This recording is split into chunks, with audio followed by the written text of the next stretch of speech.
Mga igsoon, ang kaluwasan dili makaplagan diya sa bulangan, ang kaluwasan dili makaplagan diya sa tiyanggihan, ang kaluwasan dili makaplagan diya sa sugalan, ang kaluwasan dili makaplagan diya sa mga bahandi sa kalibutan, sa mga salapi, kundili mga igsoon, ang kaluwasan makaplagan lamang diya sa ngalan sa atong Ginoong Hesukristo.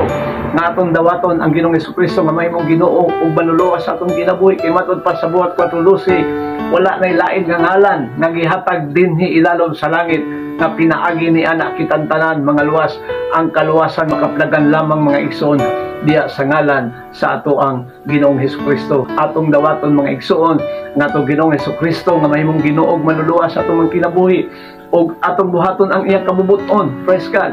Ug magkinabuhi ta uyon sa kabubuton sa Dios. Ato siyang daygon pasalamatan, alagaran sa tibok natong hunahuna kasing-kasing lawas ug kalag hangtod na sa pagbalik sa Ginoo. Mga ayaw kalimot mga igsoon nga ang kaluwasan makaplagan lamang diya sa ngalan ni Kristo.